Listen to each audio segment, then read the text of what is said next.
The morning sun cast long shadows across the naval base as Lieutenant Commander Sarah stepped out of the black SUV. Her small frame seemed almost fragile against the backdrop of towering concrete buildings and steel structures. At barely 5 feet 4 inches tall, with her hair pulled back in a regulation bun, she looked nothing like what the Navy SEALs were expecting. Commander Jake watched from his office window as the new arrival walked toward the main building. He had been leading SEAL Team 7 for 8 years, and in all that time, he had never seen someone so out of place on a military base. The woman carried herself with confidence, but her appearance screamed civilian consultant rather than military personnel. "Sir, the Pentagon representative is here," his aide announced from the doorway. Turned away from the window and straightened his uniform.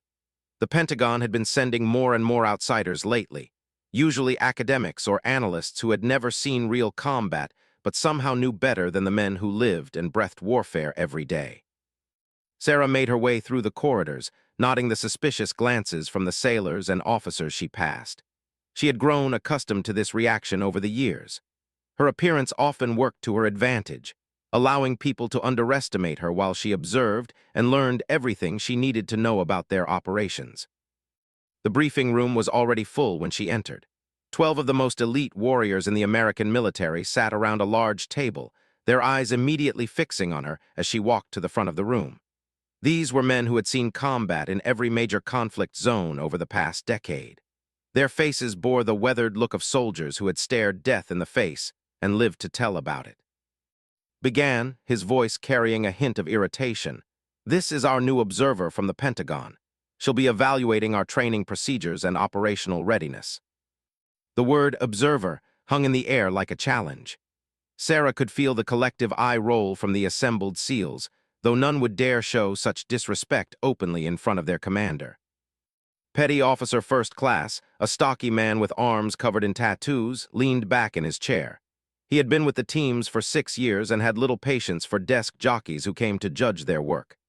"Another paper pusher," he muttered under his breath, just loud enough for his teammates to hear. Sarah heard the comment but showed no reaction.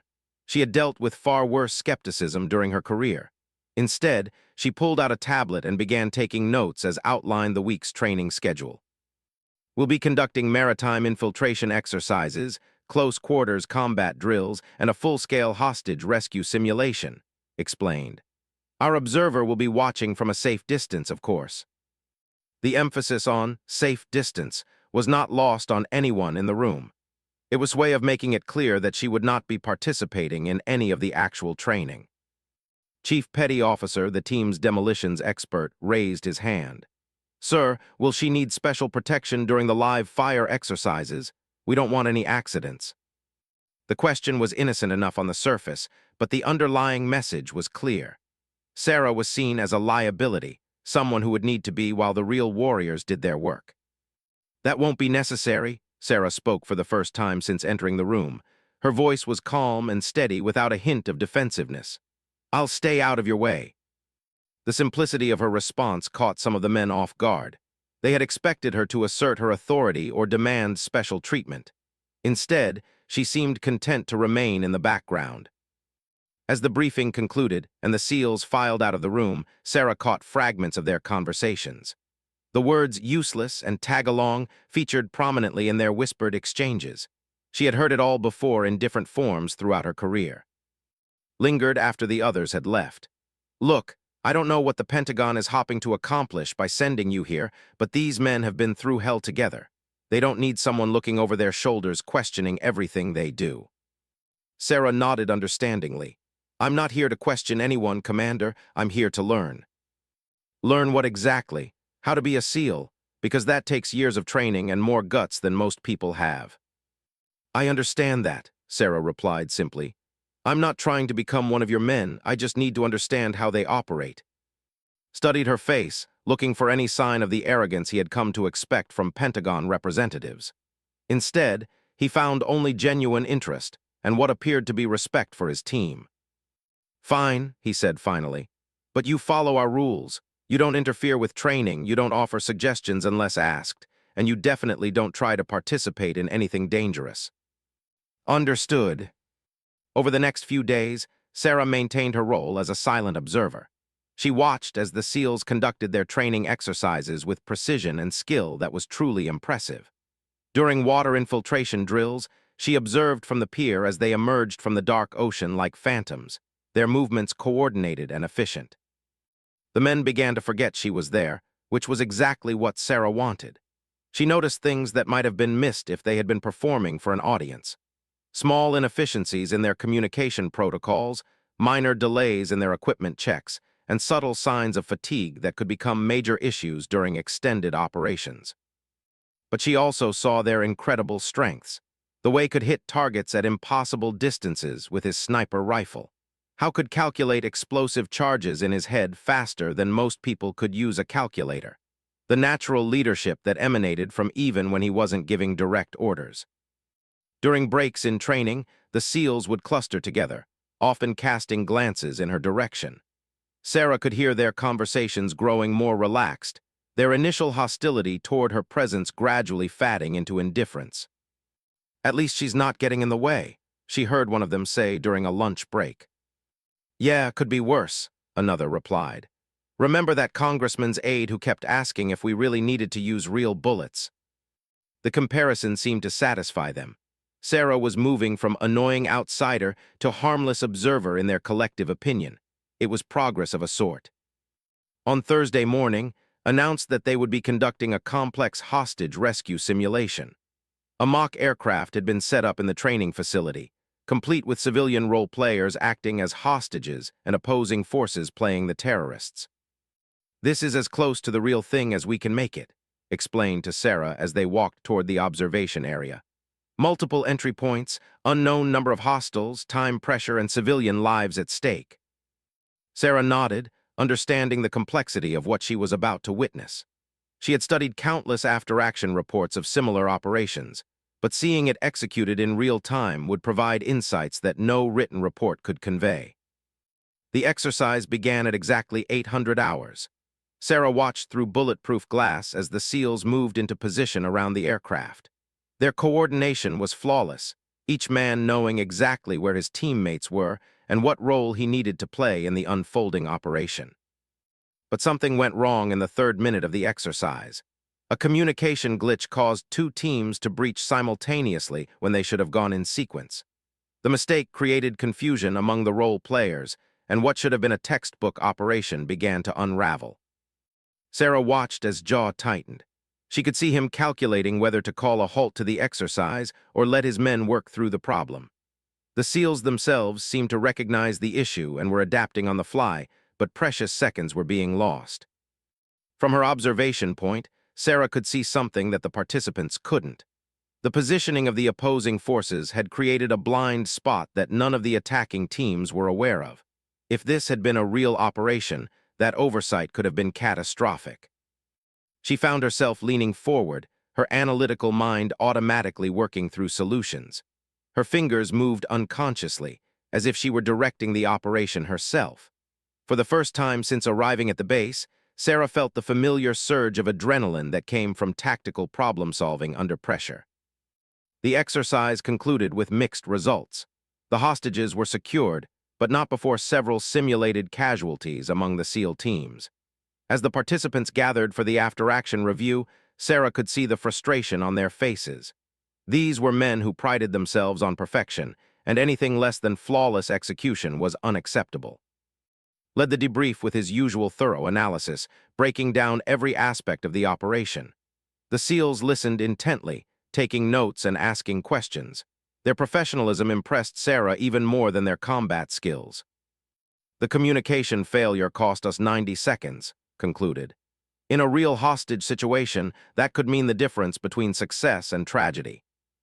As the formal debrief ended and the men began to disperse, approached with a question about the timing of the breach, Sarah listened to their conversation, recognizing an opportunity to contribute something valuable. "Excuse me," she said quietly, stepping forward. Both men turned to look at her, surprise evident on their faces. "I noticed something during the exercise that might be helpful," she continued. "There was a tactical consideration that could have changed the outcome." Raised an eyebrow. What kind of tactical consideration?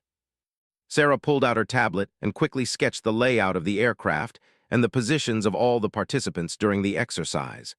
Her drawing was precise and detailed, showing a level of tactical awareness that neither man had expected. The opposing forces established overlapping fields of fire here and here, she said, pointing to specific locations on her diagram. But they left this approach completely unguarded for approximately 40 seconds during the confusion. Leaned in to study the sketch more closely. I don't remember seeing an opening there. It was only visible from certain angles, Sarah explained. If Team 2 had adjusted their approach by 15 degrees, they could have exploited that gap and reached their objective without engaging the hostiles at all. Stared at the diagram for a long moment. The woman's analysis was not only correct, it was sophisticated. She had identified a tactical opportunity that had escaped the notice of some of the most experienced special operations personnel in the military. How did you see that from the observation deck? He asked. I've studied a lot of similar scenarios, Sarah replied simply.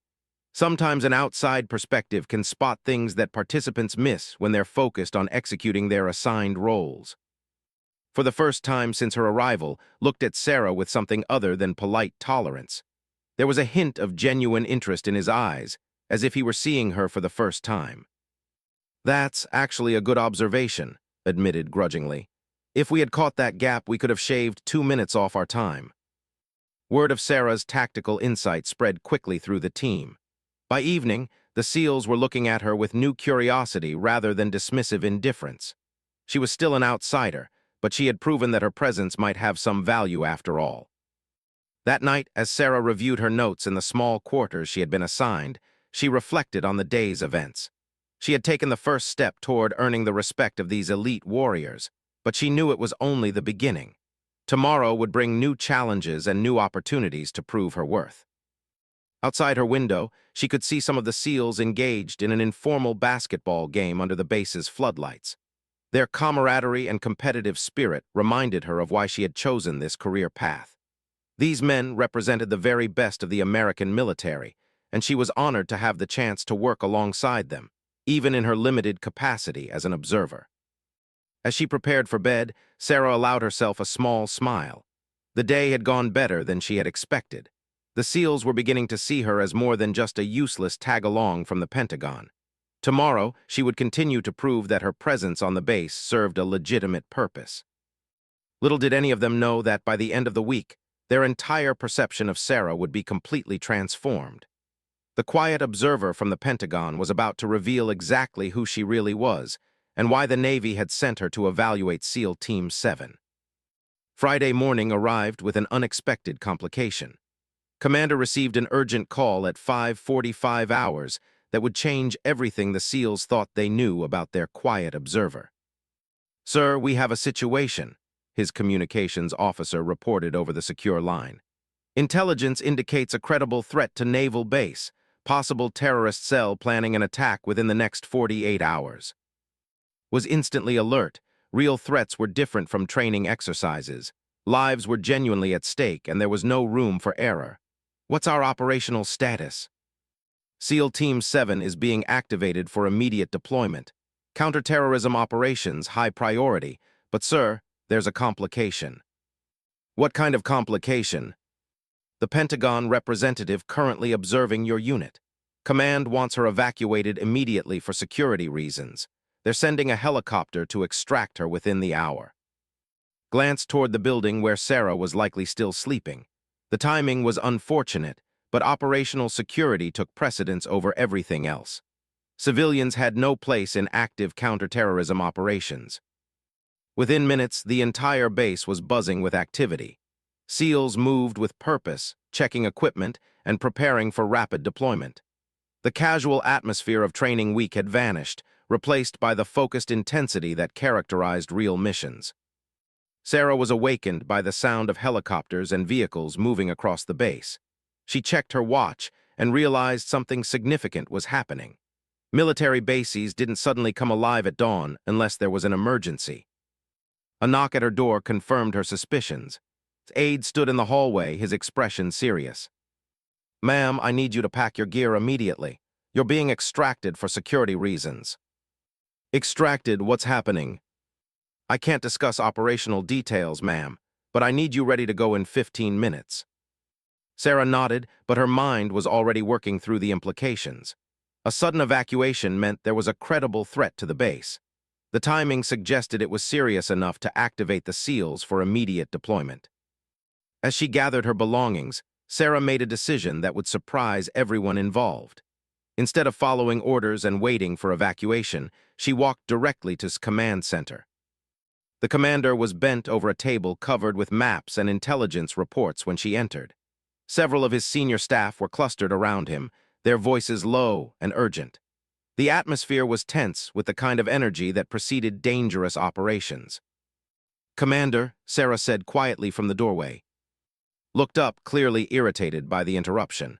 "You're supposed to be preparing for evacuation. The helicopter will be here in 10 minutes. I need to tell you something before I leave.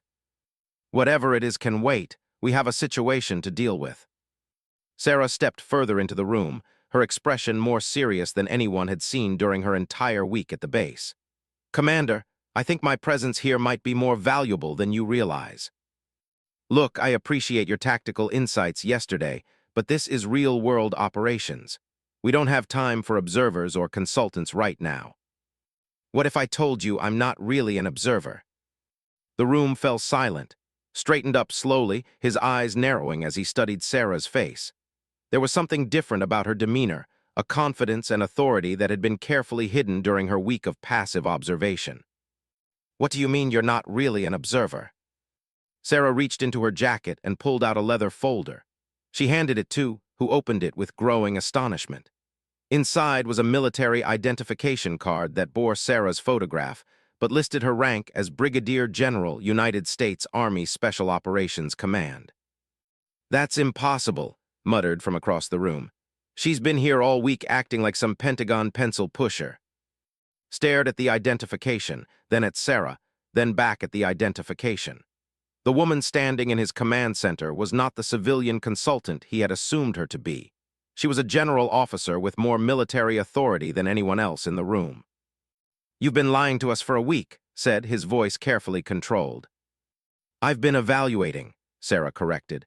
"The Pentagon needed an honest assessment of SEAL Team 7's capabilities and readiness. That required seeing how you operate when you think no one important is watching." The implications of her statement hung heavy in the air. Every conversation, every dismissive comment, every moment of casual disrespect had been observed and noted by a general who outranked everyone on the base. "So what happens now?" asked from the back of the room. "Do we all get court-martialed for calling a general a useless tag-along?" Sarah surprised them by laughing. "Nobody's getting court-martialed. You were doing exactly what I hoped you would do, ignoring me and focusing on your jobs. That allowed me to see the real SEAL Team 7, not a performance put on for visiting brass." Was still processing the revelation. "Your Special Operations Command, what's your actual background?" "Ranger qualified, airborne certified, graduate of the War College and the Naval War College. 15 years in special operations, including 3 combat tours in Afghanistan and 2 in Iraq. I've planned and executed counterterrorism operations on 4 continents." The room erupted in whispered conversations as the SEALs tried to reconcile this information with the quiet woman they had dismissed all week. Sarah wasn't some academic observer studying their operations from the outside. She was one of the most experienced special operations officers in the military. "Why reveal yourself now?" asked. "Because from what I'm hearing, you're about to face exactly the kind of operation I've spent my career perfecting. Counterterrorism, time-sensitive, high stakes. This isn't a training exercise anymore." Glanced at the classified briefing materials spread across the table. Intelligence indicated a terrorist cell had infiltrated the SAN area with plans to attack the naval base. The threat was credible and immediate, requiring a rapid response from the most elite units available. "General, with respect, SEAL operations are different from Army Special Operations. We have our own procedures and protocols." "I'm not here to take over your operation, Commander. Your team knows this area and these tactics better than I do, but I might be able to contribute something to the mission planning." Sarah moved closer to the table and studied the intelligence reports. Her trained eye quickly absorbed the key details. Suspected terrorist cell, unknown size, possible vehicle-borne improvised explosive device. Target location uncertain, but likely the main administration building or pier facilities. "What's your current operational plan?" she asked. Hesitated. Sharing classified mission details with someone whose authorization he couldn't verify was against every protocol he knew. But the identification card was genuine, and Sarah's knowledge of special operations terminology was clearly authentic. Perimeter security, rapid response teams at key facilities, and active patrol of likely approach routes, he said finally. Sarah nodded, studying the map of the base layout. Standard defensive posture. But if intelligence is correct about a vehicle-borne device, your perimeter might not be enough. "What do you mean?" "Look at the access routes. There are 14 different ways to approach this base by vehicle, but only 6 of them are currently monitored. A determined attacker could penetrate your defensive line at multiple points." Leaned over the map, following Sarah's analysis. "She's right, we're covering the obvious approaches, but there are gaps." "More importantly," Sarah continued, "you're thinking defensively. Waiting for them to come to you gives them the advantage of choosing the time and place of attack. What if instead of defending, you went hunting?" Raised an eyebrow. "Hunting?" "Intelligence suggests they're operating from somewhere in the immediate area. Rather than waiting for them to strike, you could actively search for their base of operations. Eliminate the threat before it materializes." The suggestion was tactically sound, but it represented a significant departure from standard base security protocols. Active pursuit of terrorists required different skills and carried different risks than defensive operations. "That would mean taking the team off base," pointed out, "leaving our primary responsibilities to chase shadows in the city." "Not the whole team. A small element working with local law enforcement and FBI. Coordinated intelligence gathering and direct action if necessary." Sarah's proposal was beginning to make sense to the experienced SEALs in the room. Rather than sitting and waiting for an attack, they could take the initiative and hunt down the threat at its source. "Do you have experience with this kind of operation?" asked. "I've planned and executed 17 similar missions over the past 8 years, Sarah replied, "including 3 that prevented major terrorist attacks on American soil." The credibility gap that had existed all week was rapidly closing. Sarah wasn't just talking theory. She was speaking from extensive real-world experience in exactly the kind of situation they now faced. Made his decision. "All right, General, what do you propose?" "First, we need better intelligence on the suspected cell. Current information is too vague for effective action. Second, we establish a joint task force with local law enforcement and federal agencies.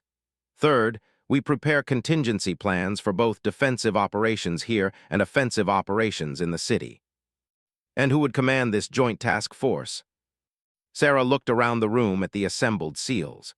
These men had initially dismissed her as a useless observer, but now they were waiting for her answer to a question that could determine the success or failure of a critical mission. "You would, Commander. This is your area of operations and your team. I'm here to advise and support, not to take command." Felt a surge of respect for the general. Despite outranking everyone in the room, she was offering to serve in a supporting role rather than asserting her authority. It was the mark of a true leader and professional soldier. "What do you need from us?" he asked. "Access to your intelligence files, communication with local agencies, and permission to participate in operational planning. In return, I'll provide tactical analysis, coordination with higher headquarters, and whatever specialized knowledge might be useful." The transformation was remarkable. In the span of 15 minutes, Sarah had gone from unwelcome observer to valued team member. The SEALs who had spent the week making jokes about the useless tag-along were now looking at her with genuine respect and professional interest. "There's one more thing," Sarah added. "The helicopter coming to evacuate me. We need to cancel that and send a message to the Pentagon that I'm remaining on station to assist with operations." Nodded, "Consider it done." As the SEALs dispersed to begin implementing their new operational plan, approached Sarah with a question that had been bothering him. "General, why didn't you tell us who you were from the beginning? Why go through the whole observer charade?" Sarah smiled. "Because if you had known I was a general from Special Operations Command, what would you have done differently this week?" thought about it for a moment, then grinned. We would have put on a show, perfect formations, flawless execution, no mistakes or casual conversation. Exactly. I wouldn't have seen the real SEAL Team 7. I would have seen a performance designed to impress a visiting general. The insights I gained this week about your strengths, your minor weaknesses, your unit cohesion, none of that would have been visible if you had known who I was. And now that we know, now we work together to stop a terrorist attack. The evaluation phase is over, Commander. This is the real test. As Sarah began reviewing classified intelligence files, she reflected on how completely the situation had changed. The SEALs who had dismissed her as a useless Pentagon tag-along were about to discover that their quiet observer was actually one of the most experienced counterterrorism specialists in the American military. The real question was whether their combined expertise would be enough to stop whatever the terrorist cell was planning. Time was running out, and the stakes couldn't be higher. The Joint Operations Center buzzed with activity as Sarah worked alongside the SEALs to piece together the terrorist threat. Intelligence reports, surveillance photos, and intercepted communications covered every available surface. What had started as a routine training evaluation had become a race against time to prevent a major attack. Sarah stood at the center of the operation, her transformation from quiet observer to commanding presence complete. The SEALs who had spent a week dismissing her now hung on her every word as she analyzed the intelligence with the expertise of someone who had done this many times before. "Here's what we know," she said, pointing to a map of sand. 3 suspects entered the country 2 weeks ago using false passports. They've been tracked to this general area, but we lost surveillance contact 48 hours ago. Commander studied the marked locations. That's a lot of ground to cover with the resources we have. Which is why we're not going to search randomly, Sarah replied. We're going to think like them. She pulled up aerial photographs of the naval base and surrounding area. If you were planning an attack on this facility, what would your priorities be? Maximum casualties, symbolic impact, and escape route. That narrows down the possible targets significantly. Leaned in to study the photos. Main administration building, the pier where the ships are docked, maybe the enlisted housing areas. Exactly, but look closer at the geography. Which of those targets offers the best approach routes and escape options? Traced his finger along the roads leading to each potential target. The pier, multiple access points, waterfront escape routes, and the highest concentration of personnel during shift changes. Sarah nodded approvingly. That's where I would strike if I were them. Now, if we accept that premise, where would be the optimal location to stage the attack? The SEALs gathered around the map, their tactical minds working through the problem. Sarah watched with satisfaction as they reached the same conclusion she had arrived at an hour earlier. There, said, pointing to an industrial area about 2 miles from the base. Warehouses, minimal security, easy vehicle access, and direct sight lines to the target area. My thinking exactly, Sarah confirmed. I recommend we concentrate our search efforts in that sector. As the team prepared to move out, Sarah made a decision that surprised everyone in the room. Commander, I'd like to accompany the reconnaissance team. Shook his head immediately. Absolutely not, General. This is field operations. You've done your part with the analysis. With respect, Commander, I've been in the field longer than most of your team has been in the military. I'm not asking to take point or kick down doors, but I can provide real-time tactical assessment that might be crucial. The request put in a difficult position. Sarah outranked him significantly, but his responsibility was to ensure the safety of all personnel under his command. Taking a general officer into a potentially hostile situation went against every protective instinct he possessed. General, if something happens to you on my watch, then you'll follow the same procedures you would for any other team member, Sarah interrupted. I'm not asking for special treatment, just the opportunity to do my job. Watched the exchange with growing admiration for the general. She wasn't pulling rank or demanding privilege. She was asking to share the same risks as the enlisted personnel under her command. What's your tactical background? Asked. Ranger School Honor Graduate, Army Pathfinder Qualified, Military Certified, and Advanced Urban Warfare Training. I've participated in over 40 direct action missions across 3 combat theaters. The SEALs exchanged glances. Sarah's qualifications were impressive even by their standards. She wasn't some desk-bound general who had forgotten how to operate in the field. Made his decision. You can come, but you follow my orders during the operation. Rank doesn't matter when bullets start flying. Understood and agreed. 30 minutes later, 2 unmarked vehicles left the naval base carrying a mixed team of SEALs, FBI agents, and 1 Army general who had spent the past week being dismissed as a useless tag-along. The transformation in attitude was remarkable. The same men who had joked about her presence now treated Sarah as a valued team member. The industrial district was exactly what they had expected. Rows of warehouses, minimal pedestrian traffic, and plenty of places for a terrorist cell to operate unnoticed. The team moved methodically from building to building, searching for any sign of suspicious activity. It was who spotted the anomaly. Movement in Warehouse 7, he reported over the radio. Vehicle activity that doesn't match the normal pattern for this area. Sarah studied the building through binoculars from their concealed position. 2 vehicles, recent tire tracks, and someone trying very hard not to be noticed. That's our target. The tactical situation was complex. The warehouse could contain anywhere from 3 to a dozen hostiles, possibly armed with automatic weapons and explosives. A direct assault would be risky, but allowing them to complete their preparations could result in catastrophic casualties at the naval base.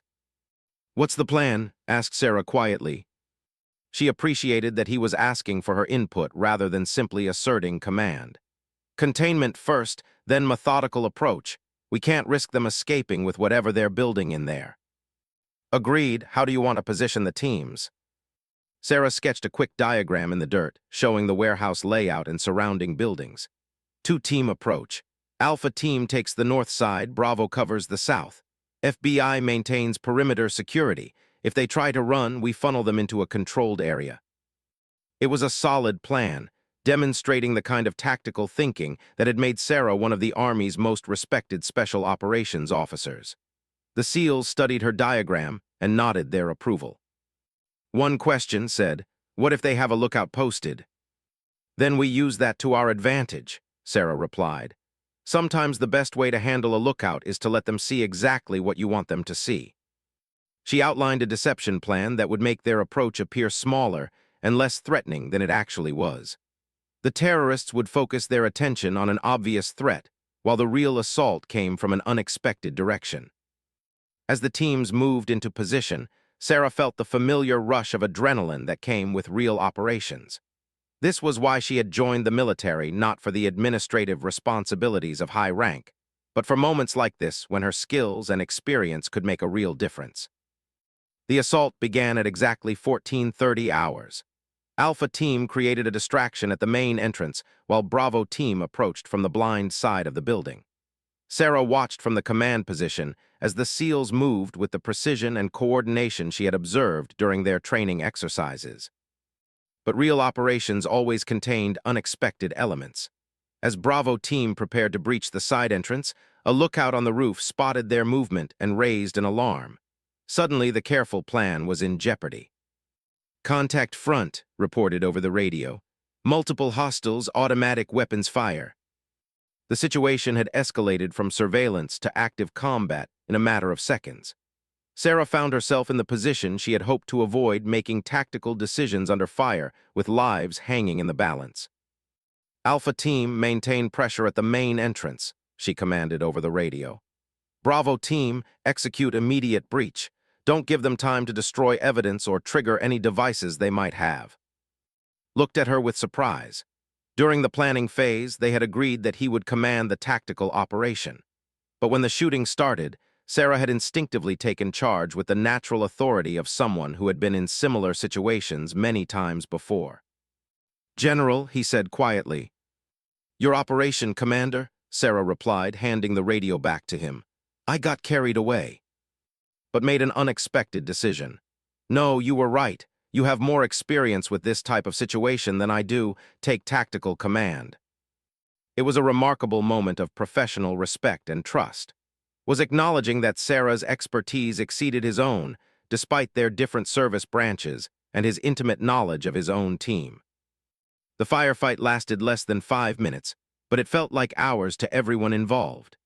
The SEALs pressed their advantage with overwhelming force and superior tactics, while Sarah coordinated the overall operation to ensure no terrorists escaped. When the shooting stopped, the warehouse contained 3 dead terrorists and evidence of a planned vehicle bomb attack on the naval base. The device was sophisticated and would have caused massive casualties if it had reached its intended target. "Bomb disposal team en route," reported, "but from what I can see, this thing was nearly ready to deploy." Sarah surveyed the scene with mixed emotions. The immediate threat had been neutralized, but it had been uncomfortably close to success. If the intelligence warning had come just a few hours later, or if the investigation had taken a different direction, the outcome could have been catastrophic.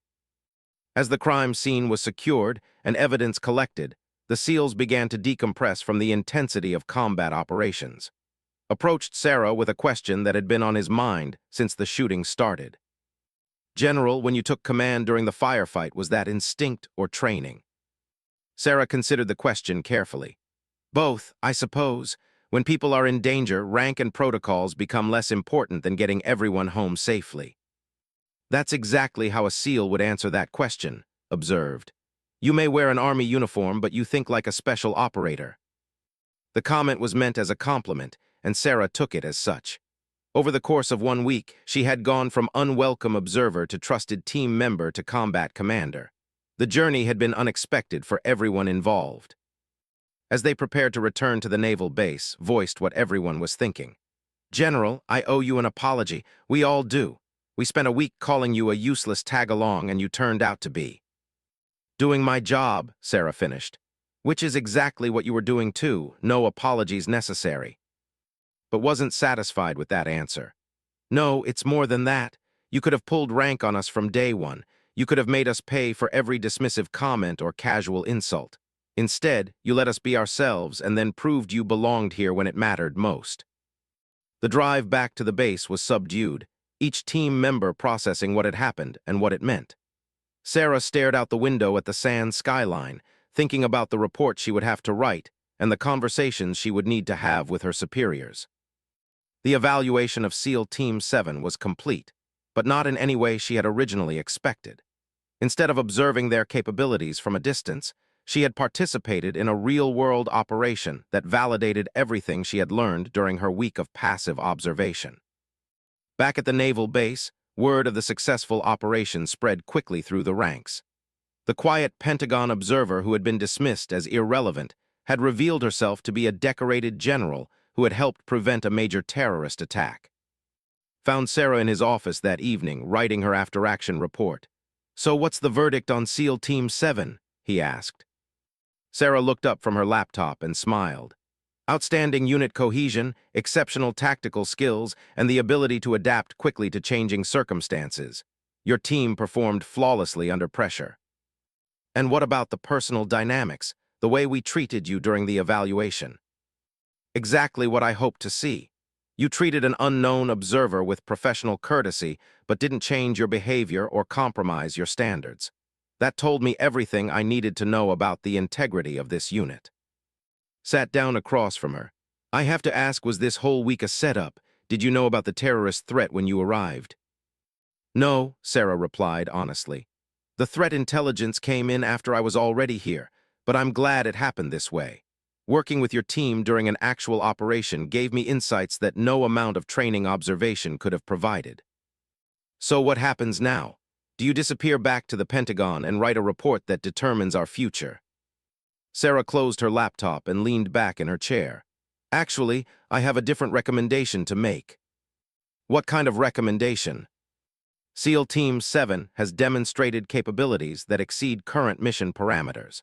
I'm going to recommend that you be designated for a new category of operations, joint special operations with other service branches." Raised his eyebrows. "That would mean working with Army units, Air Force Special Operations, maybe even CIA paramilitary teams." "Exactly. Your team has the tactical flexibility and professional maturity to integrate seamlessly with other elite units. The operation today proved that." It was a significant career opportunity for the entire team. Joint Special Operations assignments were prestigious and challenging, representing the highest level of trust the military placed in special operations units. "There's one condition," Sarah added with a slight smile. "You'll be working with special operations commanders from other service branches. Some of them might even be Army generals who don't look like traditional military leaders." Laughed, finally understanding the full scope of what had happened during the past week. "I think we can handle that, General. In fact, I'd say SEAL Team 7 has become pretty good at working with unconventional leadership." As Sarah packed her belongings the next morning, she reflected on one of the most unusual assignments of her career. She had arrived at the naval base as an unwelcome observer, been dismissed as a useless tag-along, and ultimately revealed herself as a combat commander who earned the respect of some of the military's most elite warriors. The SEALs gathered to see her off, their attitude completely transformed from her arrival just 1 week earlier. These were the same men who had joked about the Pentagon paper pusher, but now they stood at attention as she prepared to leave. "General," said, speaking for the entire team, "it's been an honor serving with you." Sarah returned their salute with genuine pride. "The honor has been mine. Take care of each other." As her vehicle pulled away from the naval base, Sarah looked back at the SEALs standing in formation. They would never again make assumptions about quiet observers or underestimate someone based on appearance alone. More importantly, they had learned that true leadership could come from unexpected sources, and that respect had to be earned rather than demanded. The woman they had dismissed as a useless tag-along was actually Brigadier General Sarah, one of the Army's most decorated special operations officers. Her week among the SEALs had been more educational for them than for her, teaching lessons about judgment, assumption, and the true meaning of military excellence. The evaluation was complete, and SEAL Team 7 had passed with flying colors. But they had also learned something far more valuable than any training exercise could teach, that the most important qualities of leadership and competence weren't always visible on the surface. As the base disappeared behind her, Sarah smiled at the memory of his comment from her first day. Another paper pusher. If only he had known that the quiet woman with the tablet was actually one of the most experienced combat commanders in the United States military. The joke, as it turned out, had been on them.